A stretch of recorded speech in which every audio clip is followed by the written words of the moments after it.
Okay, I'm just gonna make this video while I'm at the airport. Um, yeah, so I just left from Stop It Now. I just left from, um,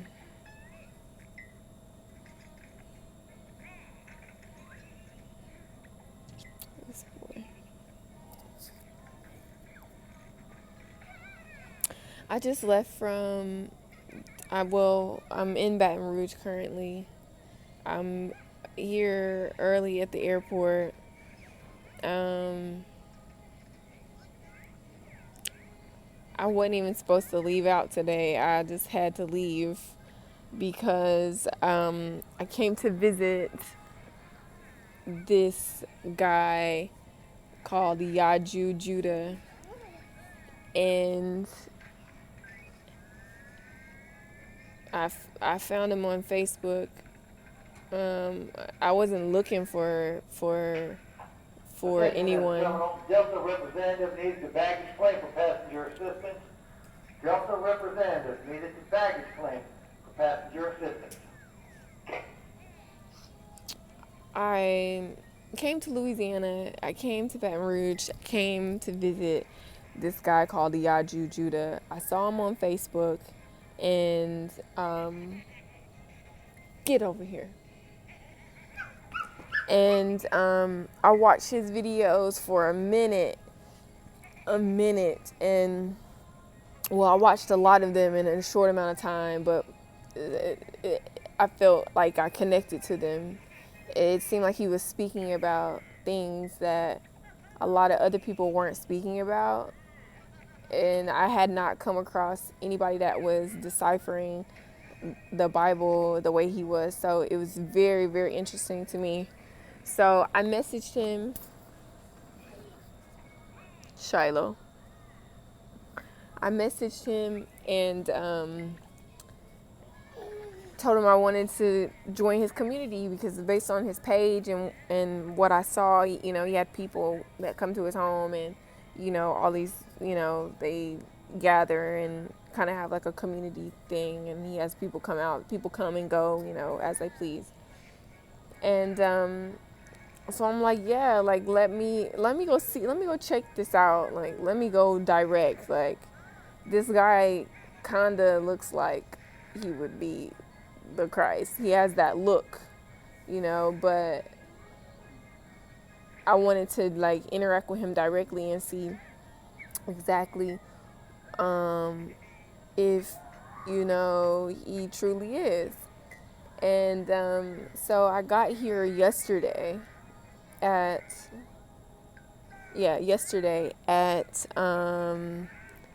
July 10th, 2020. I got here at like 11 a.m. Me and my son, and I let him and his wife know that I was gonna be there at 11, and then 11 rolled around and we were sitting at the baggage claim and they still weren't there. So I'm like, okay, let me be patient. I'm not in a rush or anything. We had food and stuff, so it wasn't a big deal to like, be pressed about it or whatever. So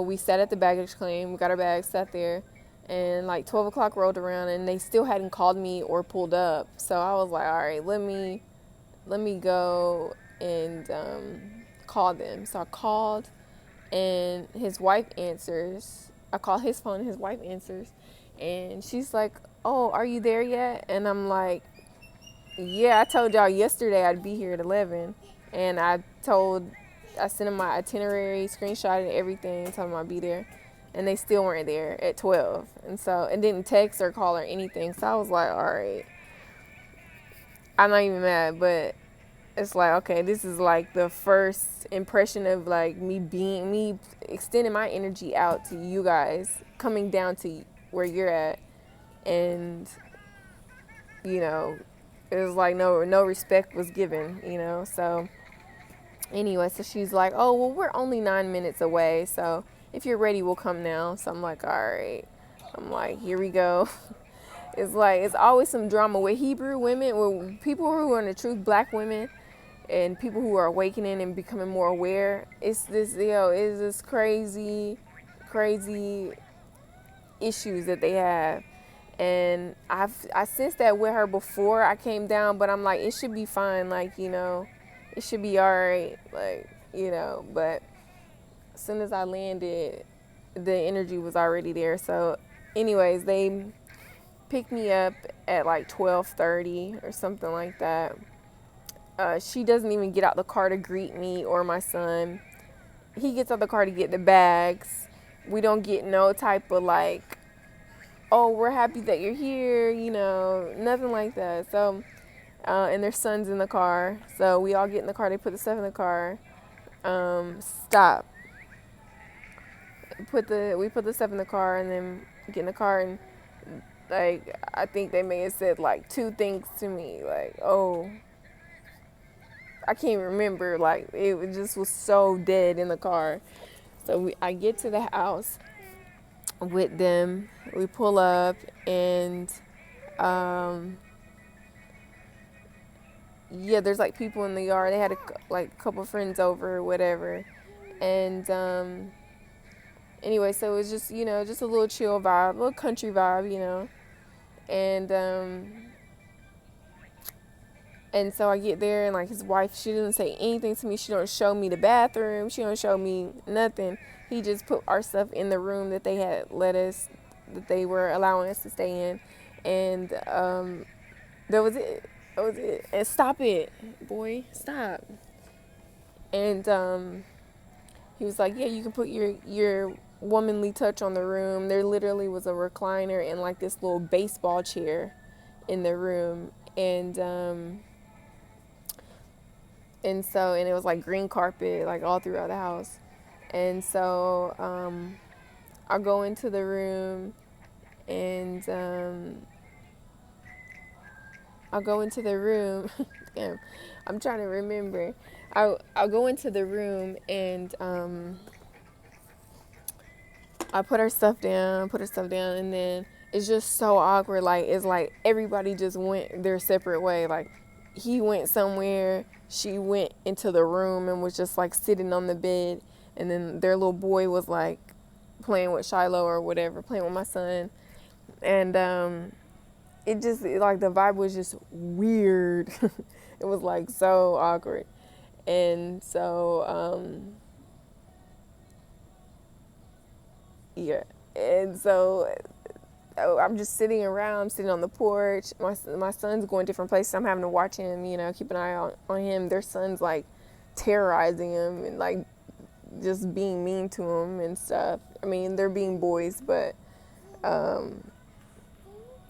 yeah, I mean, I was having to watch them because that was happening. So yeah, we sat on the porch. Shiloh, they were outside, they were sweating and having a good time playing with the bikes and stuff. And I'm just sitting on the porch by myself. And this girl's just like in the house knitting. She says nothing to me. And then he starts like coming to talk to me a little bit here and there, but he's like back and forth. And he's like washing people's cars, and rolling up weed, and talking to the different neighbors, and just doing different stuff around the house or whatever. And so again, I'm sitting on the back porch. I have this little back porch, and it's like it's like a concrete like patio type thing, and then there's like a shed house man cave out there, and then there's like a little patio fire pit. I mean, I don't know how to describe it. It was like a little wooden overhead thing, and they had chairs under it or whatever. So you're sitting outside or whatever. And so we got there at like 12. It was pretty early in the day, and like all day it was like till like nighttime. Like, I was just sitting there, and he came and talked to me a couple times, like back and forth. But it wasn't like there was like no like direct, like, you have a guest, you know what I'm saying? It was just weird. And Then his wife starts, I guess, like getting jealous because there was another woman in the house, and apparently he practices polygamy. And I didn't know this until after I'd already booked my flight and stuff. I didn't know all of that, which was okay because that wasn't, my intention. But um,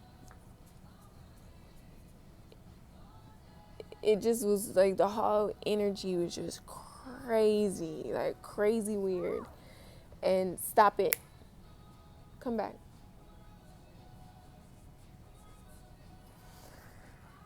Yeah, so like she's getting mad. She's getting mad because he's taking me to the store, and she's not getting to go to the store because we just got there. We eat different things.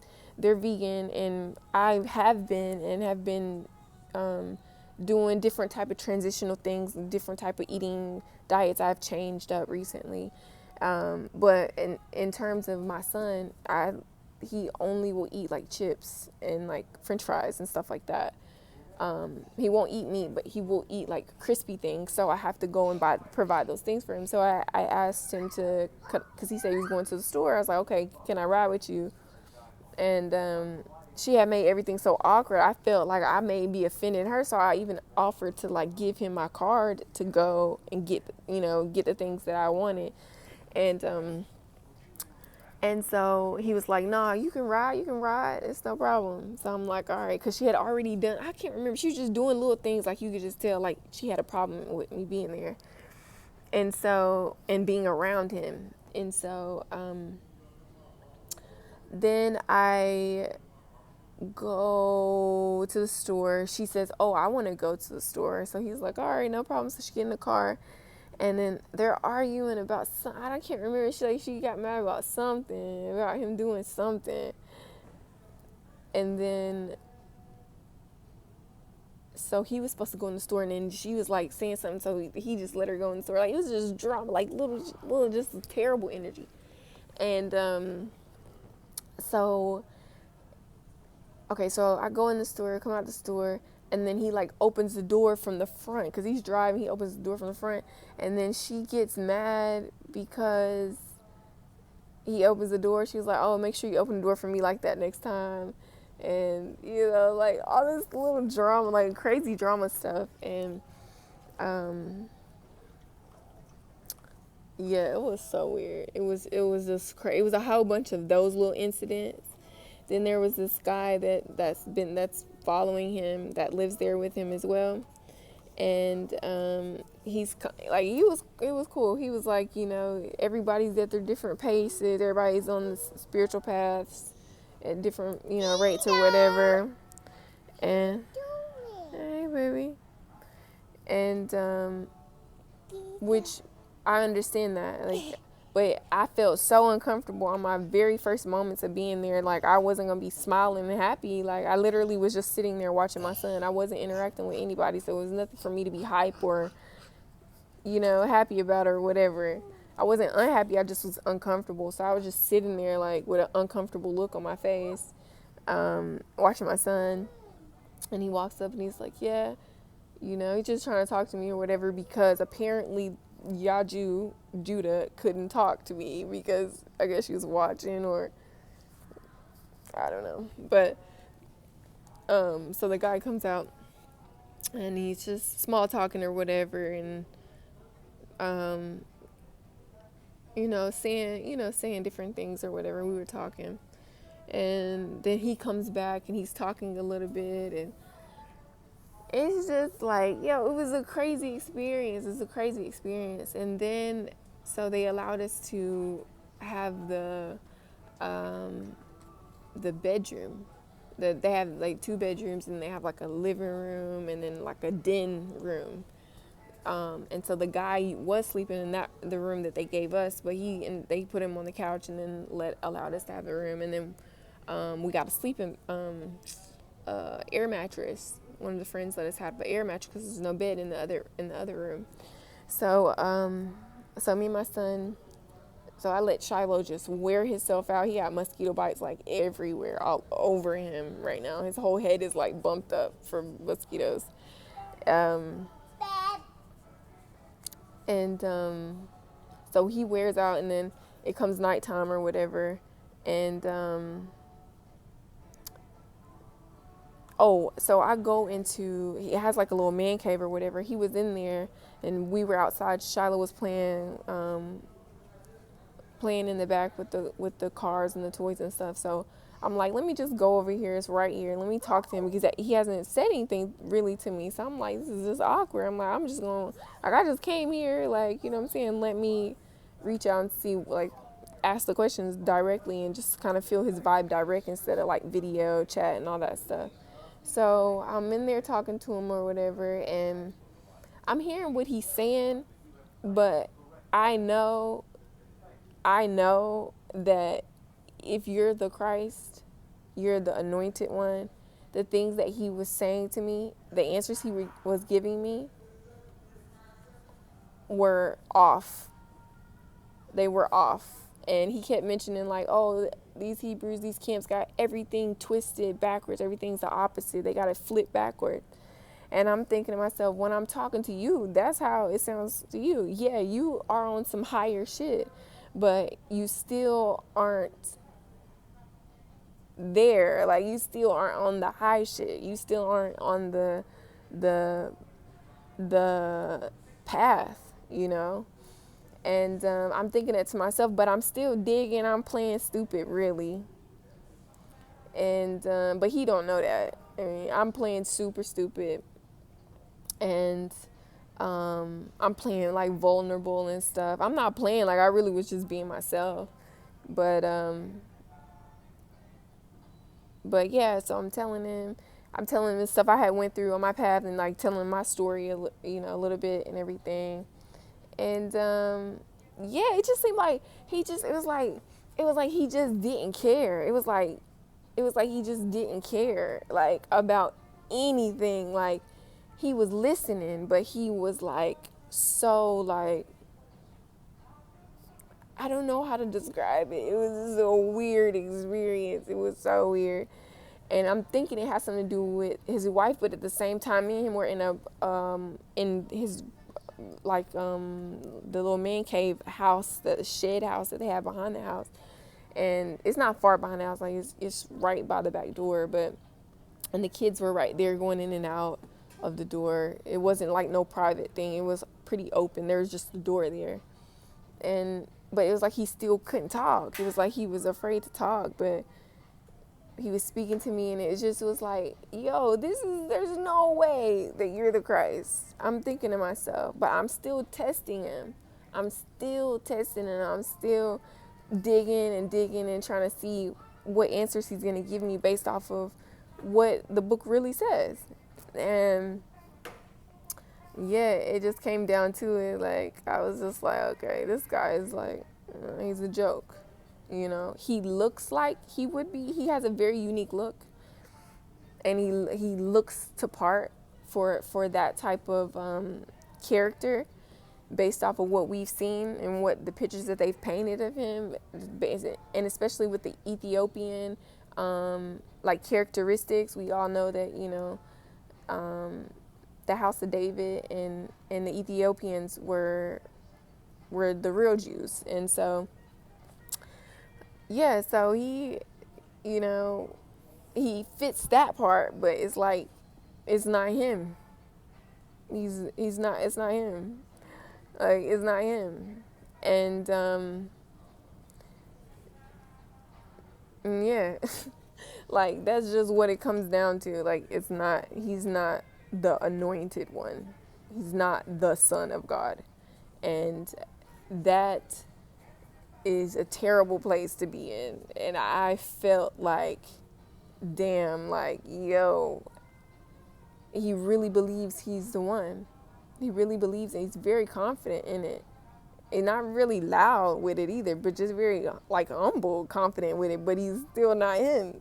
And so, again, based off of what the scriptures say, and based off of what he's saying, and based off of my one day, just a few hours there with him and his family, told me that he was not the one. And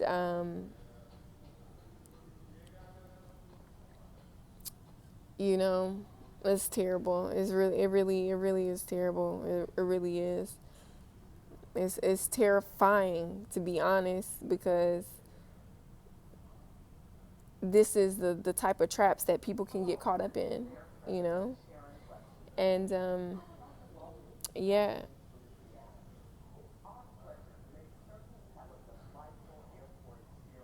Yeah, so then so we go to sleep or whatever. And so we're sleeping on the air mattress. And so around like I don't even know because I had the room was kind of big. I had my phone plugged up on the wall on the other side, so I couldn't reach the phone, and I didn't really I had everything shut off on the phone or whatever, and they didn't have Wi-Fi, so we weren't really on our devices and his tablet and stuff. So I just plugged it up and I didn't press about like letting it be in reach or whatever. So I don't know what time it was, but it must have been like maybe like 3 in the morning. And I wake up and I wake up and a pillow hits me. Now, when we went to sleep, there was no pillows in the room. They didn't provide pillows for us. It was only an air mattress and the sheets. They gave us some sheets to put over the air mattress. And then I brought my own sheet, and so we were under our own personal sheet. So a pillow hits me. And so I'm like, what the heck? I look up and there's nobody in the room. So I'm like, okay, this is weird. Then I look to my side and there's a black shirt on the bed. I should have took a picture, but to be honest with you, I'll finish the story. I was rushing to get out the house today, the next morning. But there was a black, like, razorback tank top, like a girl's shirt. I'm guessing it was his wife's shirt. And so that was behind me on my side, and then the pillow came from the other side, and then it landed on the other side with where my son was. Shiloh, come back here. That's okay? Yeah. Everything's good. Shiloh, come this way.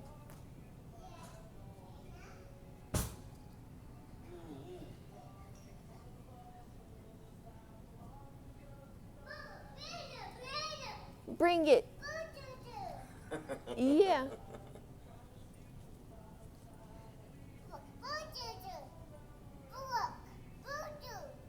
Yeah.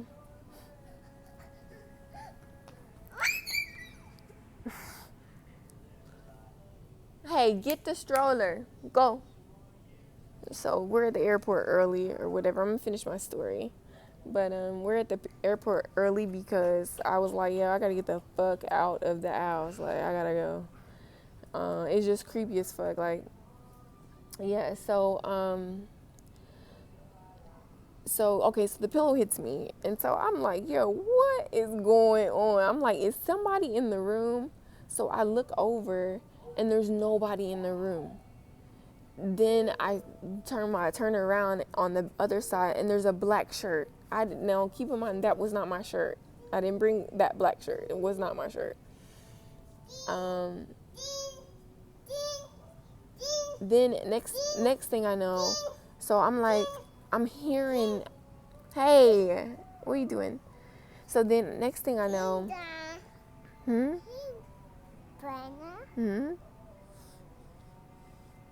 Look, baby, got me. Look, baby, got me.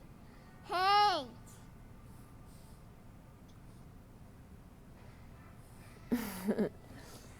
Yeah, so next thing I know, I'm hearing it sounds like somebody's like walking because it's carpet. It sounds like somebody's walking like on the carpet. And so I'm like, yo, wait a minute. I'm like, I don't see nobody in the room. So I'm like, okay, this is so weird. So I'm like, okay, I'm tripping. I'm like, yo, I'm thinking like, yo, am I tripping or like, is this really happening? So then I try to go back to sleep, and then like it continues to happen for hours. Like somebody was just circling around, walking around the mattress, because the room was kind of big. Yeah. So anyways, so then I roll over. It's a couple hours later. I'm going in and out of sleep because this is happening. So then next thing I know, my knee is touching a screw. So I'm like, okay, what the heck? None of this stuff was in the bed. We didn't bring none of this stuff in the bed with us. So I'm like, how is this stuff in this room? So yeah, so next thing I know, something told me to look up. I'm looking on the wall, and it's one like painting on the wall, and it was like, it was like kind of abstract art that someone painted, and like actual personal painting or whatever. And it seemed like it was like dots. It was like black, white, and red, like mixtured dots. And it was like, I don't know, it was quite a few of them. Like, it looked like it was like a grave site, but it had these different dots on it or whatever. It was like, I can't remember. I should have took a picture, but I'm telling you, yo, when I decided to go, I was like, yo, I'm out. I didn't, because he had left, and I'm gonna finish that story, but they left, and when we decided to leave, no one was there, so I was trying to rush and get my stuff. But anyways, so the painting was on the wall, and I'm like, yo, this is making me think like this is some like message to say like this room is like dead bodies have been in here or something. Like, I don't know, but it just like, it seemed like it was like two like grave site like things, if I can recall properly, two grave site like things, but it didn't have like no name on it or whatever, and then it had these different dots under it.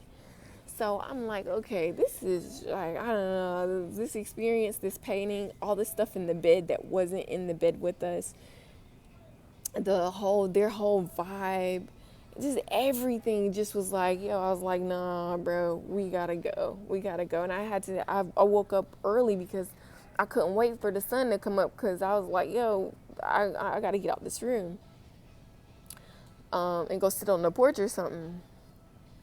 So I get I get up, I go to the restroom, and then I come out of the restroom, and his wife is like, oh, I'm sorry for how my personal problems is affecting you, put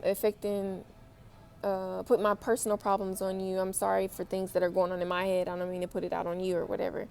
So I'm like, okay. I'm like, all right. I just said, all right. And I go, and Shiloh's like running through the house looking for me. So I go and I grab him. I'm still like in like what the fuck is going on? So I grab him, I go and I sit on the porch.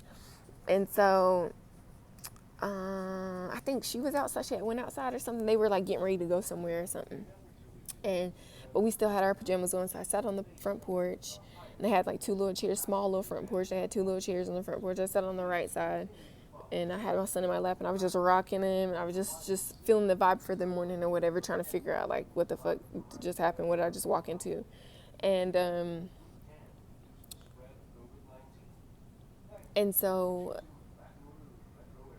so then at some point, somehow I just was standing up with him, and something told me to turn around. I turn around, and he's staring at me, and then he turns really quick or whatever, and this guy listening to me. He turns really quick and turns around, goes into the room or whatever. So then I go back into the room, and I'm like, is this stuff still in there? Did he take the stuff out? So I go, and the stuff's still in there. So I'm like, okay. I'm like, let me put it up, because I think I'm going to ask him, like, what the f- is this? Like, why is this in the room? You know what I'm saying? And so I grabbed the three things: the screw, the shirt, and this pillow. This like one of those little pillows for the couch, like the little round is like short pillows, like round and short. Yeah. Anyways, and it was like brown or something. So yeah. So I grab it and I put it behind the recliner, because they had a recliner in the room, and I was like, let me just put it up and act like nothing happened or whatever. And so until I can figure out how I'm going to approach it. So then he gets ready to go because he's trying to buy this van up the street or whatever. And so I think that's where they were going. I can't remember. So many things happen. I'm not going to lie. In a short amount of time, a lot of things transpired. Hey, over here. Yeah, come back.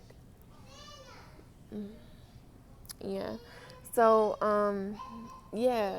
So then okay. So after that, I'm just sitting around. I'm like, yo, like, this is so weird. Like, we were up from like 7. I think it was like 7 o'clock. I was up on the porch and using the bathroom and all that stuff. And then I go and my son's playing with her son or whatever, I think in the back room with the toys and stuff. And so I'm just sitting there and, I'm just sitting there. I'm following Shiloh. If he went outside, I went outside or whatever. And so then he comes in and it's like, oh, we're getting ready to go check on this van. Maybe they'll give us a discount if they see, our community is like, we have more people or whatever. That's a part of the community. So we all get in the car. So it's him, his wife, their son, my son, me, and the other guy, all in one car.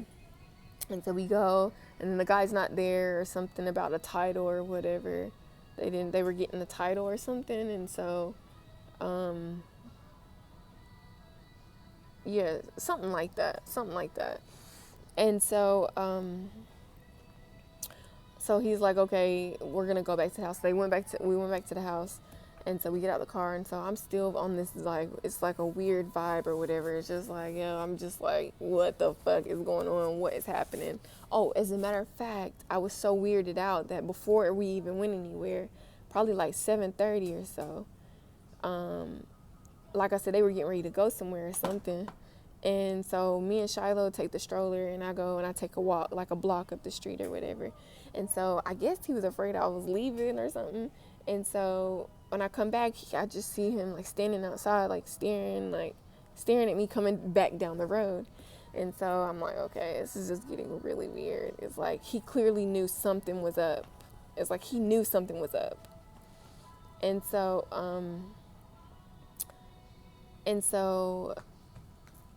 I come back, and he's like, oh, did you check out that field up there? There's like a big field. And I was like, yeah. I'm like, yeah, over there to the right. Yeah, I think I saw it or whatever. And usually when me and my son go walking all the time, I'm usually like checking out everything, checking out sightseeing, the birds, the grass, how different houses are built and stuff like that. But I couldn't even do that because I was so like, what the fuck is happening?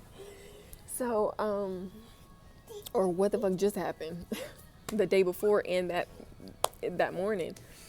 So,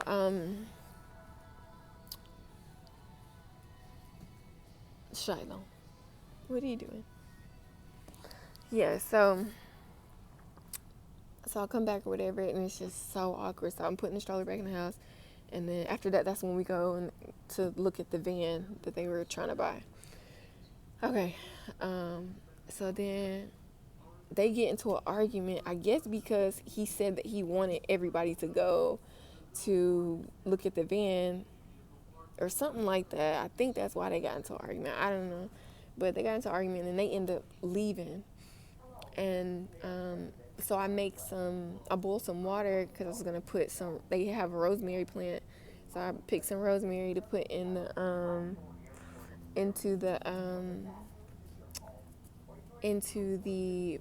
I had a little spray bottle like to spray my hair or whatever, but I was going to use it to spray on him because he has so many mosquito bites, like they're all over his back and his face. It's like, if we can, let me show you. Come here. You see? Yeah, on his face. And it's a big one right here. And he has them like all over his back or whatever. So I was like, let me make some little rosemary water or whatever real quick and spray it on him, because if it may be like that again today. Again, I wasn't thinking about leaving at that point. I was just like trying to just stay in the moment, really. And I doing. what are you doing? So Ooh. Hi. Yeah. So then, okay, let me just hurry and finish the story up. So, so, so I go get some rosemary, and I put the rosemary water and the rosemary clipping or whatever in a mason jar, and I sat on the front porch because the sun comes up on that side, and so I was just gonna let it sit there like all day or whatever, and then put it on them later when the mosquitoes, come out or whatever. And um, so yeah, he at this point they were gone to get the van. I think I don't know where they went. I'm not gonna lie, I don't know, but they left, and so it was him and his wife and their son. And so just the guy that's staying there with them and me and Shiloh were left there. And so he came outside. I was, after I put the rosemary stuff outside, I sat on the front porch again. And that's when I was like, yo, it's time to go. It's time to go. And so I started looking up homeless shelters or whatever just to stay in for that time, because my round trip ticket wasn't until like later on. It wasn't like I wasn't expecting to leave that quick. And so yeah. Okay, so that happened. So so I'm calling homeless shelters, and so as I'm calling, the guy comes outside, and the way the door is like he literally was like right. Hi. Yeah, he literally like could see exactly what I was doing. He could hear my call and everything. Like, it was so close. It was so close, or whatever. And so he asked me, what did he say? What did he say? He, are you calling home or something? You thinking about leaving or something like that? He was like, oh, that's just how it is. Just how women are. This and that. Stop. And so I'm like, I'm not even on that. I'm still trying to figure out what the heck was in that room and why was those things in the room. and so, um, and so, yeah, so after he comes outside, he says that to me, and then he walks up the street. I guess I have a friend up the street, so he walked up to the friend's house. And so I'm like, yo, nobody's here. It's time to go. Like, my intuition was like, yo, time to go. So, so I hurry up and I'm packing everything. And again, I didn't bring that many. Like, this is all we brought, like that in the stroller. And so I was like, I didn't have that many things out, so I just put everything back in, and I just left. And I should have took a picture of the stuff that saying that I'm speaking about, but I didn't. I should have, but it's all good. It really was there. And so I get all my stuff and I'm leaving, and as soon as I'm leaving, I'm trying to leave, and this guy's pulling up. So I'm like, I just walk past the car. I just keep walking, and then him and his wife get out the car, and they like trying to run after me. And he's like, no, don't leave. Don't leave like that. What happened? Did something happen while I was gone? This morning? Like, he's just trying to figure out what's going on or whatever. And so then his wife walks back to the car, and I keep walking, so he follows me. He's like, I'm not going to let you walk out here in Baton Rouge like this. Let me take you downtown or take you to somewhere or something like that. He's just trying to help me or whatever. And so I'm like, nah. I'm like, nah. Stop.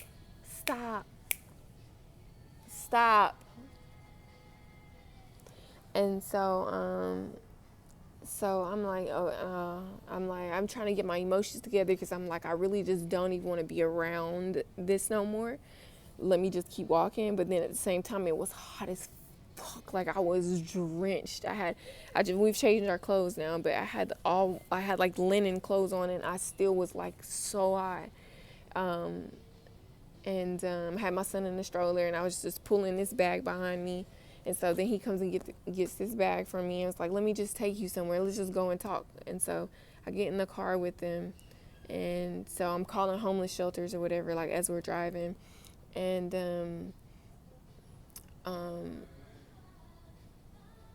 And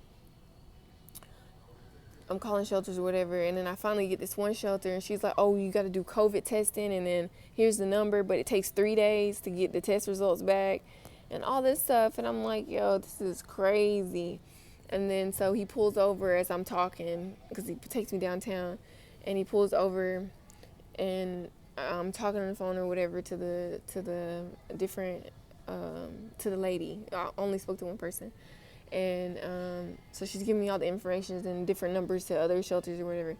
And so then after I get off the phone, he's like, are you really going to do this? Are you really going to leave like this? You know, did you get your answer? There's a living vessel telling you to leave. There's only one Christ. There's only one anointed one. And you're leaving. And you're leaving the anointed one.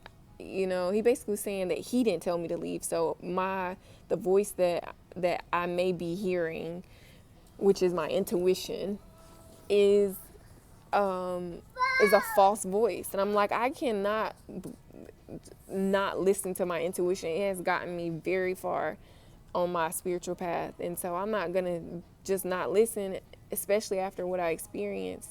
And I didn't mention that, what I experienced that morning. And so, so I was like, no, I was like, no. And then as I'm talking and he's steady trying to convince me to stay or whatever, and try to convince me that I'm making a mistake, something told me, like, just get out of the car. So I was like, no, I gotta go. Like, the shelter was like 3 days or whatever. Like, I didn't know where I was gonna go. I didn't know what I was gonna do. And so then me and my son are walking downtown, and we're walking downtown, and then I'm trying to figure out, like, what the heck am I gonna do, like, all this stuff. And so as I calm down and get my thoughts together completely and do what I need to do to get myself together, hey, what are you doing? Stop it.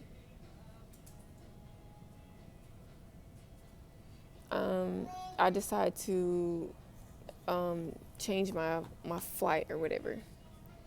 So I'm here at the airport early. They didn't even have no flights leaving out today at all. So we're just at the airport, and it's a very small airport. It's like 4 gates right here on this side, and probably another 4 on the other side. And so, I'm just sitting here, and I'm like, yo, what, like, what did I just go through? Like, what really just happened? And it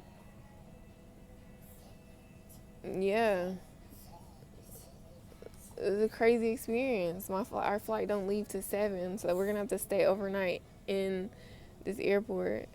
And it was crazy. Like, it was crazy. It was very, very eye-opening, like, it's major false prophets out here. And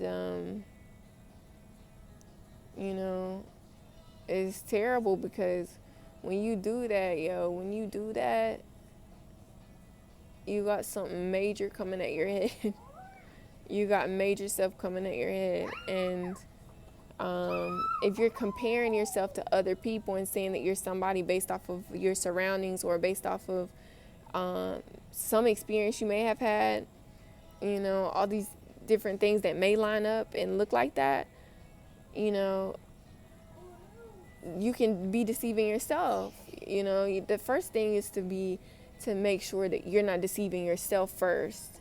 Make sure that you're good. And then you can speak to people.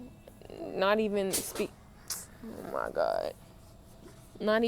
to people about saying that you're somebody, but just being able to speak at that point in your journey to where you can speak to people. And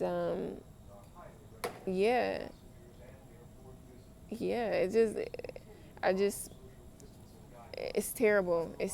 And it's terrible. It just is terrible. Yo, you just don't want to be in that realm. You don't want to be playing in those type of things. You don't want to be playing games like that. Like, you just don't want to be doing that.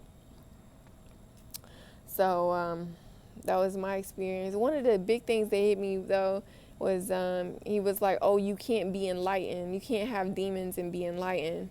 But everybody knows that if in order to get to enlightenment, you have to have demons. Like, that is a part of the process.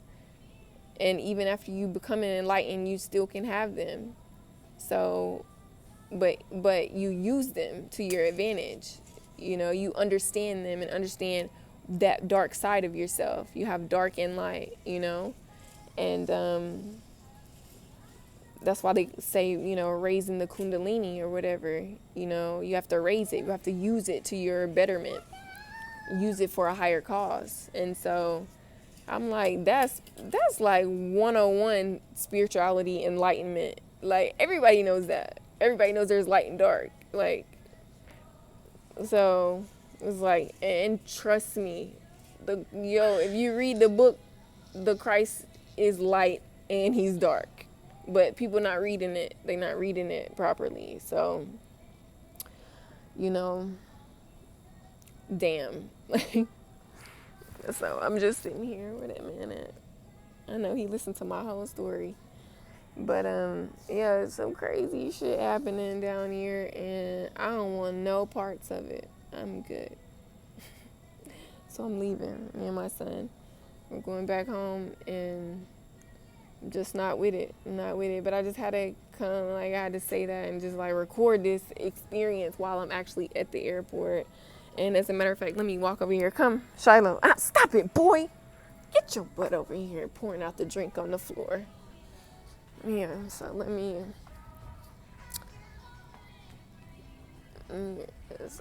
come over here and show that it is a little charging room over there.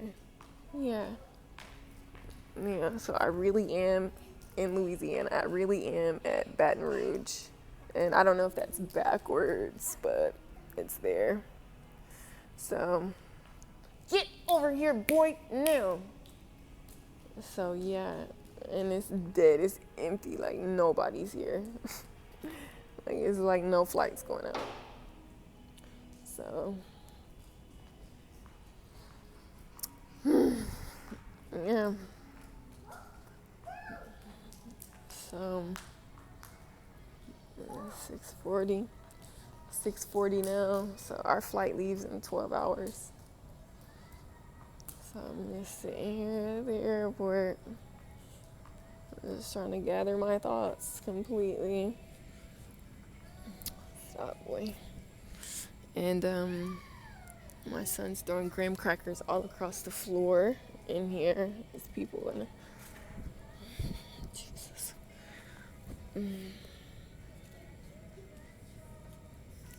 Yeah, so yeah, I just had to do that, you know. I had to just share my experience.